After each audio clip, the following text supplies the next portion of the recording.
Mike's Daily Podcast. I was born in the late 60s, and then in the 80s, that's when I really got into music. You know, the 70s I remember because, well, every once in a while you'd hear a cool song. You'd be like, oh, what's this?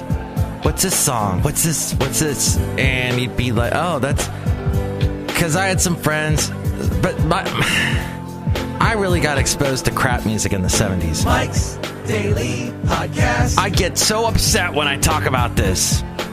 My mom really only listened to Mike's Daily Podcast. Crappy instrumental music. There was a lot of instrumental music that was big in the 70s. You know, no words, just singing. Henry Mancini was one of these. And then there was this guy called Kenny Rogers. And my mom, she couldn't get enough of that guy.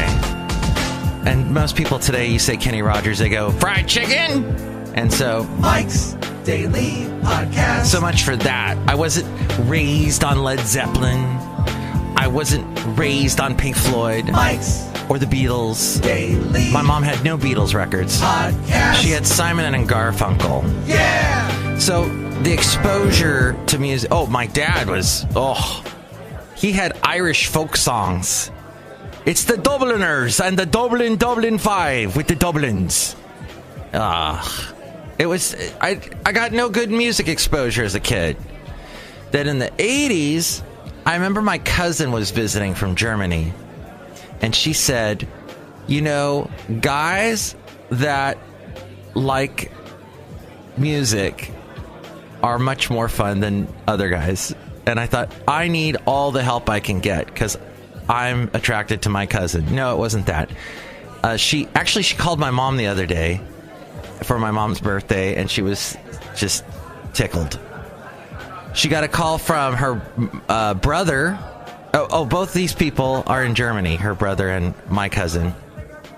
And so they called her and wished her a happy birthday, and it was awesome. So here, it's good to call people on their birthday. Don't do the stupid Facebook like or the Facebook happy birthday. That's so weak ass. Call them up. God. What? Oh, I'm going to do whatever I want. I caught you this delicious bass. I know I have that somewhere. That's right. I'm never going to find it. So, yeah, that's what happened with this. And here's today's podcast picture. This is the podcast called Mike trying to find the sound effect that he knows is somewhere on here. And none of these are out. The new national anthem will be... Baby shark doo doo doo doo doo, grandma shark doo doo doo doo, evil shark doo doo doo. Here it is. I caught you a delicious bass. There, finally. Ugh, that took way too long. Hey, so the podcast picture today, I'll tell you in a moment. You know, how do you keep a turkey in suspense? That joke I fell for many times. Yeah, so the music I got exposed to was not that good, but you know. Later on in the 80s, after I heard the cousin that I was attracted to tell me, you know, guys need to listen to good music and that makes them more interesting, I thought, hey, well, I like music. I walk around all day with a stupid song stuck in my head. Maybe I should put in a song I actually like. So I would listen to the Top 40 station. And this is in the mid-80s, and back then it was... So yeah, I was really behind the ball. I was like already 15... when I'm starting to listen to 16, listen to music. It's sad. I was listening to, that's how I got into country music, was I was listening to some country in the late 70s, early 80s.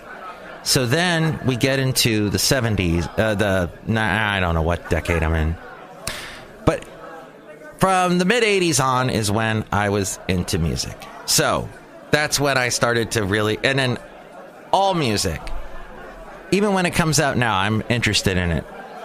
Who's this band? Why did they sound like this? Why did they pick those songs? I find it fascinating. Except that, and then the crappy power pop, which will always exist. The pap smear pop. No, not that kind of pop. The pop that's just awful pop. Your generic pop that so many young people just go nuts for. But it serves a purpose. I guess there's that part of the brain that just wants to turn off. That's that type of thing. All right. Jimmy Carter was at the George H.W. Bush funeral yesterday.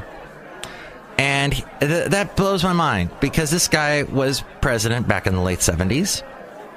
And he has outlived now Nixon, Ford, Reagan, and now Bush, the senior. It's amazing, that guy. So once he was a one-term president, and I don't know if you have a relative in your family that hated Jimmy Carter. Everybody had a relative that hated Jimmy Carter passionately. Like, he made the gas prices go up. He had the botched Iran hostages happened during his time. He tried to rescue the Iran hostages, and it was a botched attempt. People got killed. He just never did anything. He was just a peanut farmer. Blah, blah, blah. But since then, since his presidency, which some would argue that it was because of the fact that he had, I think he didn't have the House and the Senate. That was Republican held. I think that's what, I don't know. I'm not good with my political history, I will admit. At any rate, he has done so much for humanitarian causes. And his house building project for poor people, Habitat for Humanity, I think that's Jimmy Carter, and other things. So he's done a lot in his life, and he carries on. And he's a funny guy. I've seen him on The Daily Show back when Jon Stewart hosted it, and he was very clever. Tony Evers is now going to become the governor of Wisconsin. He beat Scott Walker. Tony is a Democrat. And all the talk is Scott Walker is doing all this stuff to try to make his powers less than what Scott Walker has right now. He's trying to say, hey, I don't want this new guy, this liberal, to have as many powers. And apparently this is also happening in Minnesota. Or no, Michigan. It's Michigan and in North Carolina. But I heard some of the specifics of what it was, like no more early voting, or the earliest voting you can do is 2 weeks ahead, which I don't really see the repercussions of that. To me, it's like if you, I don't know, to me it didn't seem like, oh, that's a horrible, horrible thing. But, oh, okay. So I'm looking back a year ago for the podcast picture today. And, there's so many. I did go quite often to Fairmont Ridge a year ago. And now Basil the Boxer does not quite get around like he used to. And Fairmont Ridge has not been on my to-do list lately. Because he just can't walk there. But I'm looking at the Fairmont Ridge view is unparalleled. The sunsets are amazing, and I think I will post a picture from that. Okay, that, or we will go to, I have no idea where this is. Where was this taken? I've got no information on it. Okay, maybe this isn't a picture that I took then. I will not post it then. So yeah, we'll go with Fairmont Ridge. It's been a while since I've been there. I need to go back again sometime. So what is happening?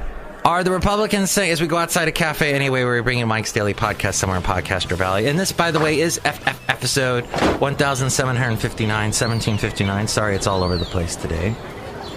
I have had a tickle in the back of my throat. That's weird. It's, I think it was caused by some kind of acid reflux situation, which I know a lot of people suffer from that, but it sucks. And it only appears once in a while. I'll be talking, and all of a sudden I get this tickle. Now, I don't know if this is a 50-year-old thing, if this will continue on for the rest of my life. Who knows? But back to the George W. Bush, H.W. Bush funeral. George W. Bush got up, gave a eulogy. This was yesterday in D.C. And it was very moving, very touching, very sad. He mentioned at one point, that he called up his dad. And the guy said, and that's who George W. Bush refers to the guy. The guy on the phone said, your dad isn't talking much today, but maybe he can hear you. I don't think he can hear you, but let's see. And George W. Bush said, Dad, you've been a wonderful father, and I love you. And apparently, the last words that George H.W. Bush ever said on the planet Earth were, I love you too. Isn't that nice? What a nice way to remember him. Now I know you have your things against George H.W. Bush, but it's nice to remember him in any way. And, we'll see how history looks back on him. Iran-Contra, all the invasion of Iraq, saving Kuwait, all that stuff, the 1,000 Points of Light, and all the other things that have to do with his life. But I got to stop here with the show. I'm sorry, this show was not the best. Maybe tomorrow will be a better one. Oh, I wanted to mention something else. So I have to go to meetings now. Not those kind of meetings where you're saying, I've been sober for several days. I have been sober for several days, though. I don't drink that much anymore. Except there was a bit of a party on Saturday where wine was being poured. But it's about meetings. I have to do the meetings now. And I had a flashback to back when I worked in Alabama. And the horrible manager meetings I used to have there. And there would be this one guy, his name was Zach. And I was the program director for a country station. And he used to nitpick. We'd go around the table, all the managers. You got anything? Nope. Got anything? Nope. Got anything? Nope. Get to Zach. And Zach would be squeaky wheel. And he would, not that you need to know what a squeaky wheel sounds like, sorry. But he would do this. Yeah, so Mike's station. Sorry. Mike's station, The Wolf. They play Martina McBride Independence Day way too much. And I'm looking at him and I'm thinking, you're listening to my station way too much. You have your own station. He had a sports station, which, by the way, was horrible. But he had to run that. And every week I had to defend myself because of that guy. So it just, in radio, that's what it's like. You have people that will criticize things that they hear on your station. And sometimes you're like, you have way too much time. And you've listened to this show today, and you have used your time well. Thank you so much. Hey, we didn't say hi to these people, and let's do it now. Hello, my friends. This is Chely Shoehart, the chef supervisor. I've enjoyed today's show and all that talk about the music from the 80s. Because girls just want to have fun. That's right, Chely, they do. That was a very positive way to end the show. Look who else is here. Hello, Mike. This is Floyd the Floorman. And this is John Deere, the engineer. Perhaps you should see a doctor about the tickle in the back of your throat. Oh, thank you. The tickle in the back of my throat. I don't know. I don't know what that means. Mike, I'm offended! But if you get offended, that's the way the cookie crumbles. No. Well, it's been a great show. Next show, it's going to be the wonderful Benita, the Disgruntled Fiddle Player, and the Brewmaster. Thanks for listening. Mike's Daily Podcast is written and produced and performed by Mike Matthews. His podcast is super easy to find. Download or listen to his show and read his blog at mikesdailypodcast.com. Email Mike now at mikesdailypodcast@gmail.com. See you tomorrow. Bye!